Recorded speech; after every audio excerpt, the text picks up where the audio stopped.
A história se repete. Vamos ver aqui paralelos do que acontecerá com Babilônia moderna. Nós sabemos que Babilônia moderna, o termo Babilônia significa confusão, e em profecia, Babilônia é uma confusão espiritual, onde pessoas ensinam e vivem coisas que não estão na Bíblia. São frutos de tradições, de lendas, de invenções humanas. E identificamos já pela profecia a primeira besta, que é Roma espiritual. E a segunda besta, os Estados Unidos, que farão um decreto para impor adoração a um sistema de crenças apócrifas, ou seja, que não estão na Bíblia, e perseguirão aqueles que não seguirem essas instruções. Será uma revolução mundial e que está se formando, a gente já vê pela história, pelas notícias que estão andando rapidamente. Nós vemos aí a OTAN e a ONU se desfacelando, não tem autoridade moral para colocar ordem no planeta, e há necessidade de alguém de, de substituição desses dois órgãos em nível mundial.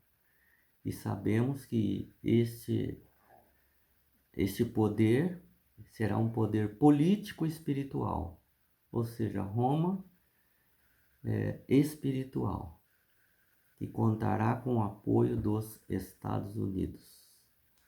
Então, vemos aqui dois episódios que traçam um paralelo do que aconteceu e o que vai acontecer, porque a história se repete.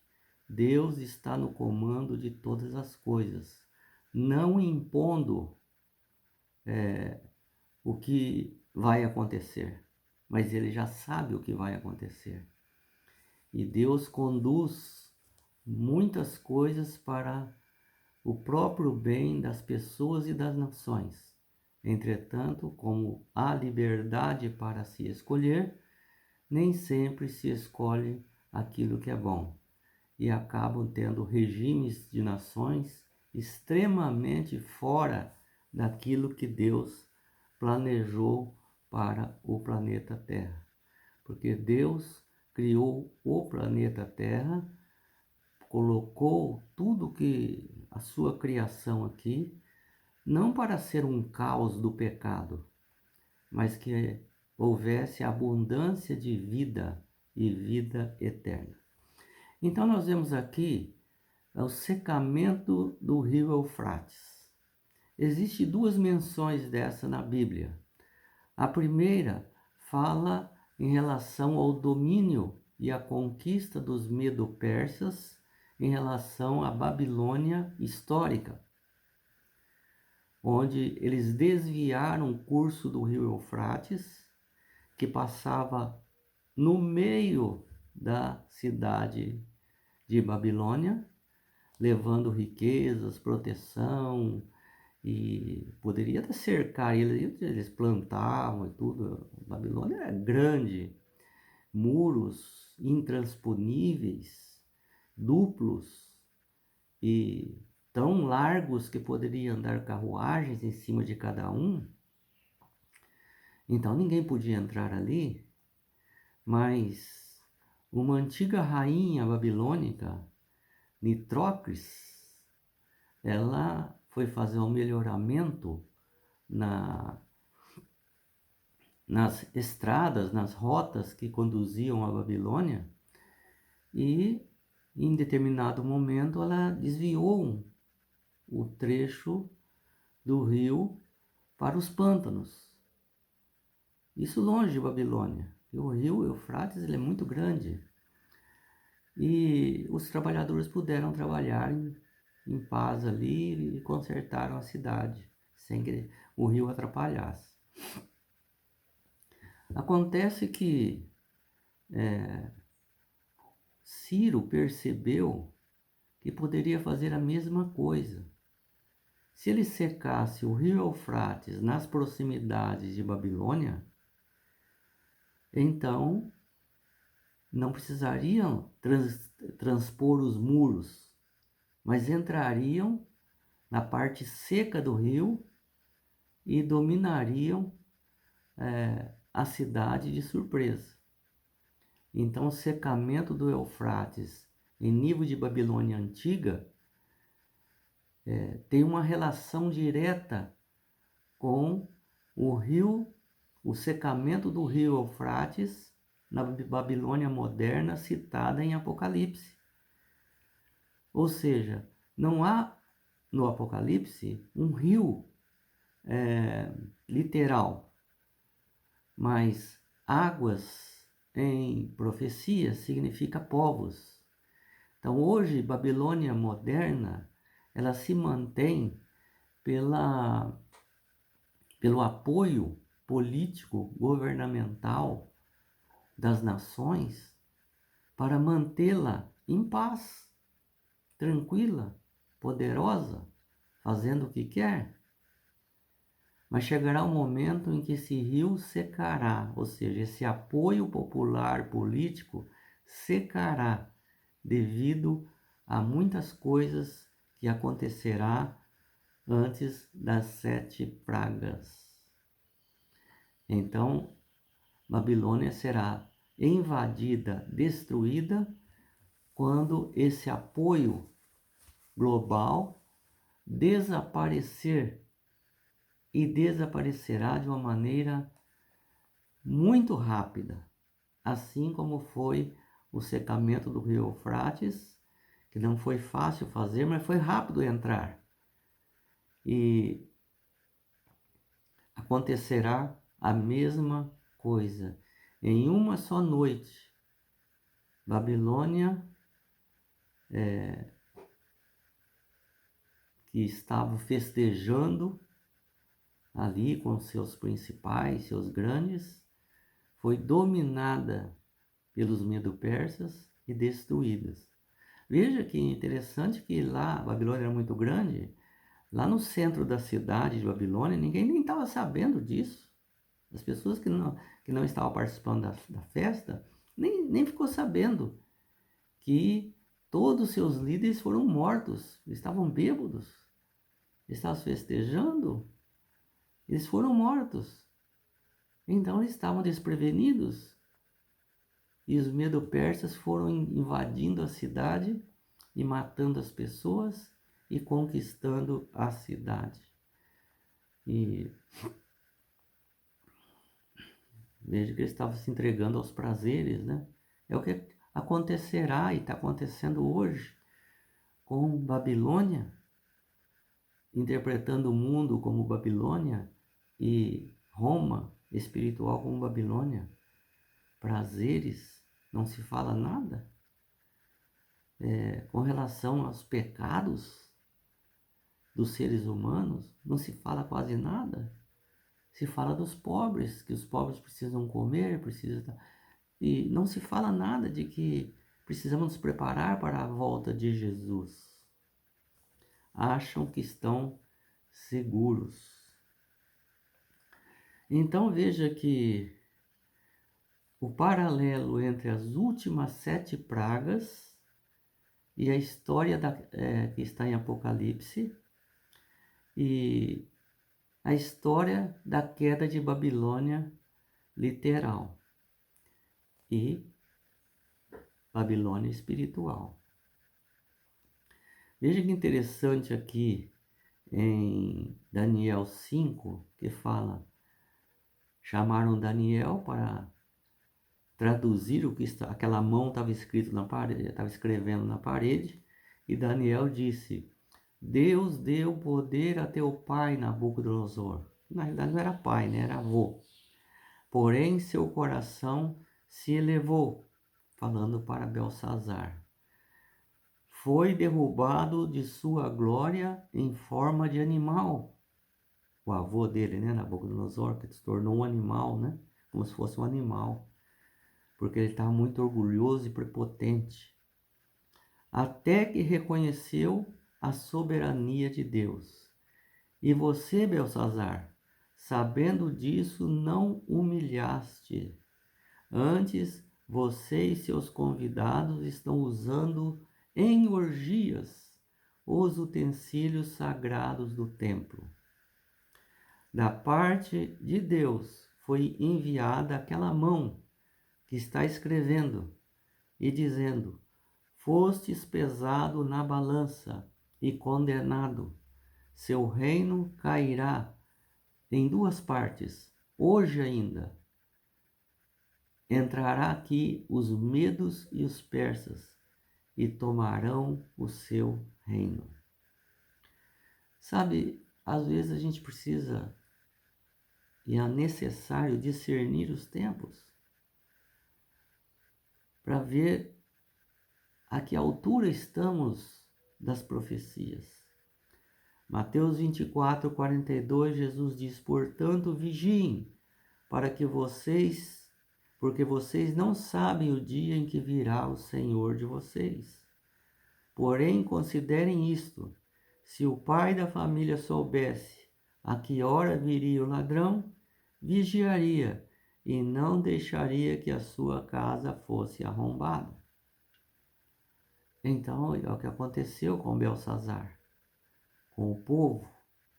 Não estavam vigiando, estavam confiando nos seus muros, nas suas proteções.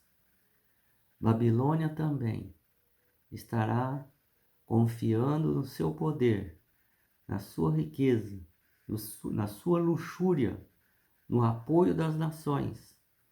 E de súbito, Cristo tomará a Babilônia moderna de surpresa.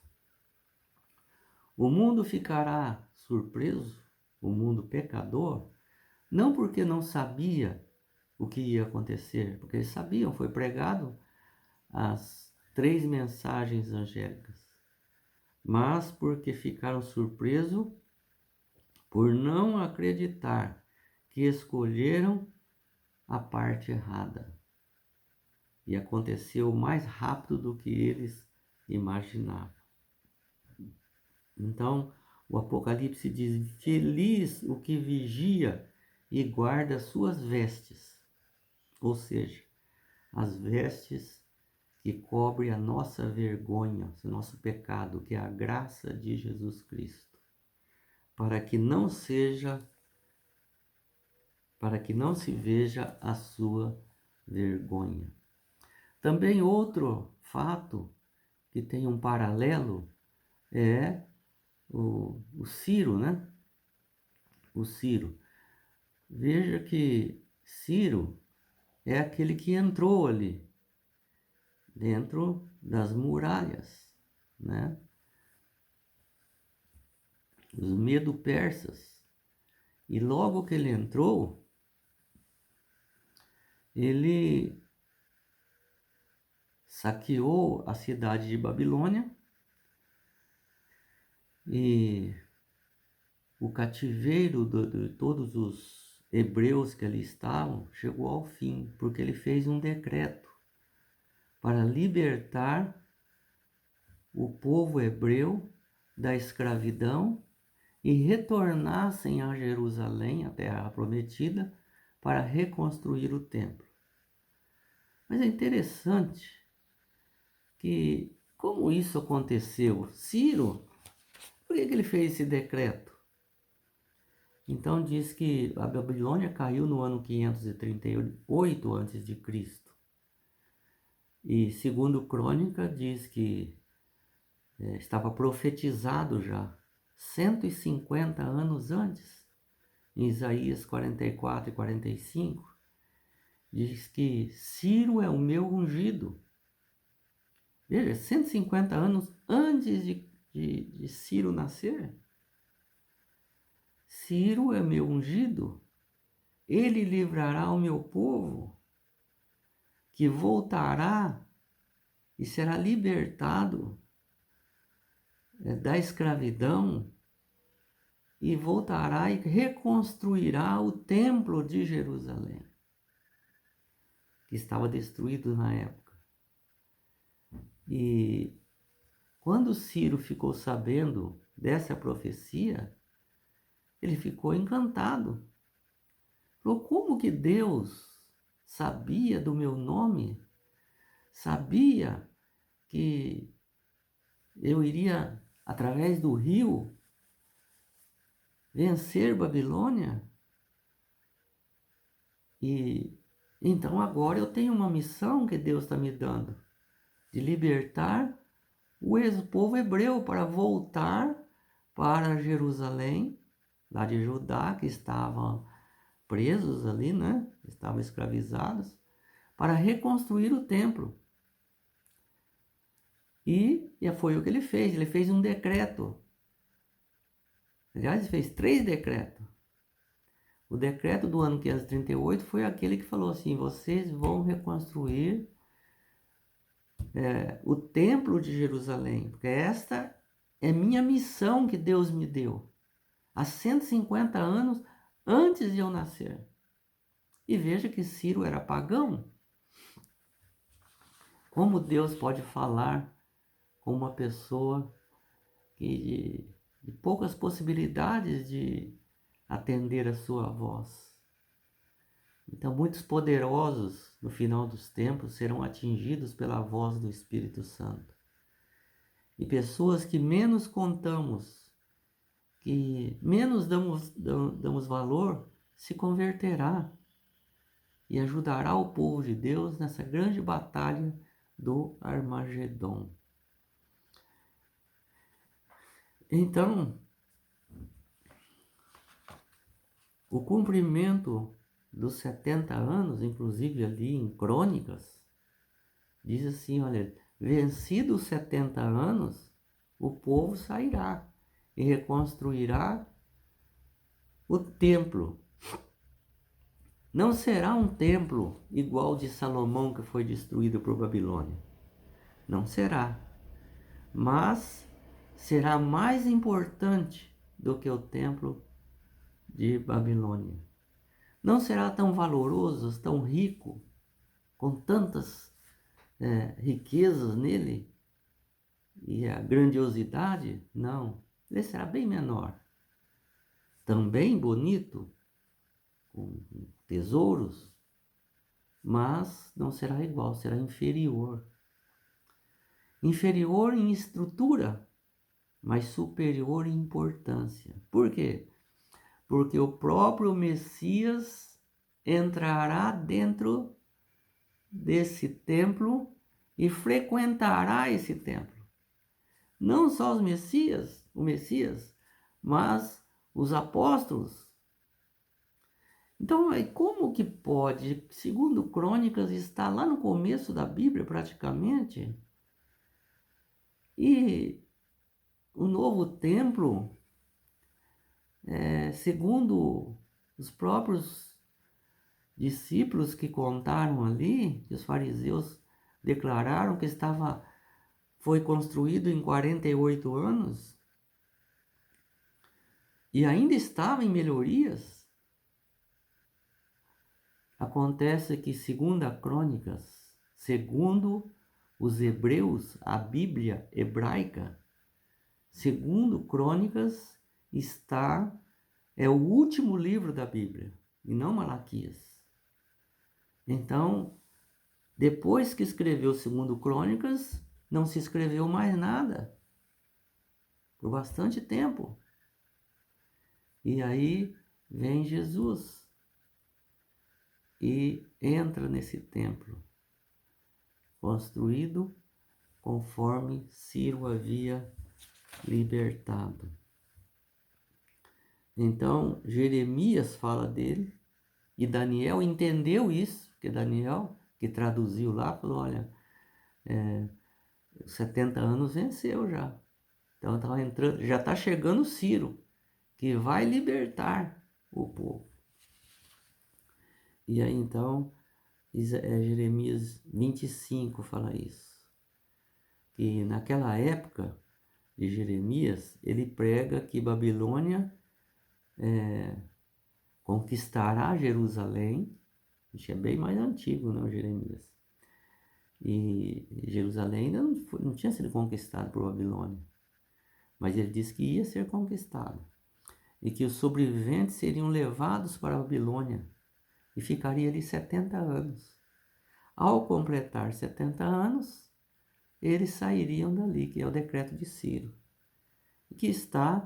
Esse decreto está registrado em Esdras, do capítulo 1 ao capítulo 5, que é